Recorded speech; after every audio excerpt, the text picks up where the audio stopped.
tutorial, descaling with white wine vinegar. This product, white wine vinegar, has a very convenient problem. It dissolves calcium and absorbs it into the liquid. So once you descale, all the calcium and minerals that are present and have settled at the bottom of the boiler are expelled. For this purpose, some calcium and other minerals also settle here, forming a white film that you might be tempted to remove. We don't just remove it here, we let this film remain here. When it becomes significant, we'll descale 2, 3, or 4 times a year as needed. So we clean both the tray and the boiler at the same time. All right, now let's start the process by removing the filter. We insert something pointed between the filter and the gasket, and they come out together. Here's the filter. You can see it's already ready to be cleaned. See, if there is any buildup, we clean it off. Now we'll pour a tray of white wine vinegar into the boiler. White wine vinegar. There you go, 1 tray. That's it. It will do its job, and that's enough. By lowering the lever, we send it into the boiler. It went down because the chamber was a bit warm.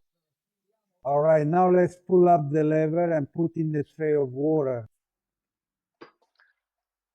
Okay, the tray of water. We lower the lever and the water doesn't go down. Well, that's not the problem. Careful, let's put the cap here. Now I'll turn on the heat source. What happens now? This turbulence is created in the boiler, which makes the water go down. Good. When the water has gone down, we need to bring this mixture of water and vinegar to a boil and let it boil for about 3 minutes. Now we'll see this process. Now the flame, you see, covers almost the entire boiler.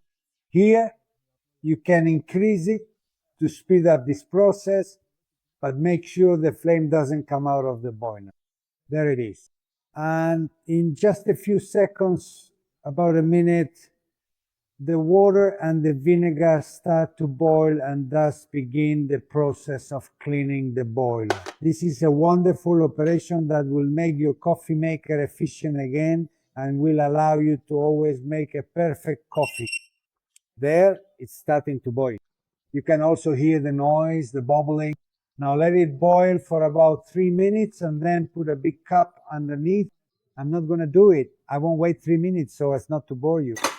Okay, I put the cup in place and pull the lever up. The vinegar has dissolved the calcium, removed the minerals, cleaned the boiler, and look, it's bringing out all this material. When the water runs out, when the mixture is finished, turn it off, turn it off. I've turned it off. Done. Okay, now we need to clean it. And how do we clean it? With a forced flush. It's an operation. Here, this one, let's see it now. Pour in the water, a full tray, lower the lever, and the water is drawn into the boiler. Turn on the heat source. There you go. Bring it to a boil. This process of adding water, a tray of water, and bringing it to a boil, well, you need to do it 2 or 3 times. Then, once that's done, I'm only going to do it once now, of course. Done. See, it's boiling. When it boils, it also picks up the smell of the vinegar much better and carries it out. Let it boil, then lift the lever, and it comes out. Okay? Do this 2 or 3 times. After that, once you've done these steps with just boiling water, make a coffee and throw it away, and then you can enjoy your coffee with the machine refreshed. The forced flushing operation, we just saw do it, but be careful. Repeat it several times with water until the water comes out perfectly clear and transparent. There you go. Then you're done. Make yourself a coffee, discard that first coffee, and then you can make your own. Okay, now let's see. Let's see what happens, how to keep the portafilters clean, or rather when the portafilters are clean and when they're not. I'm pouring water. Look, I'm pouring water into the portafilter.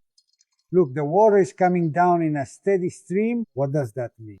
It means that the filter we have in the portafilter is clean. The holes are perfectly clean. Remember to always keep them efficient. You can also put them in vinegar yourself, and that way the calcium gets dissolved. Or you can put them in boiling water, okay? and together with vinegar, the calcium gets dissolved. Also, remember that you can use a mesh scrubber, a mesh sponge to clean the tiny holes in the filter.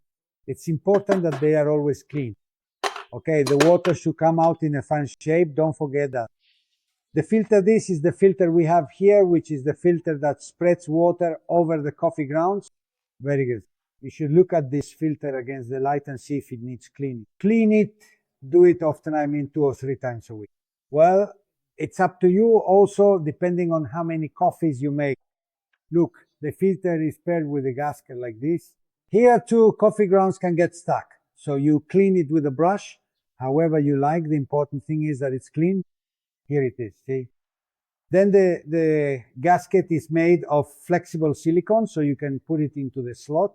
See, here's the slot for the filter. Fantastic. Look, done. As soon as you've cleaned and assembled it, you can put it back in its place. Remember that the concave side goes on top, and the flat side touches the coffee ground cherry Tyson. Then you attach the Porta filter. Look, the filter is self-supporting and stays in place.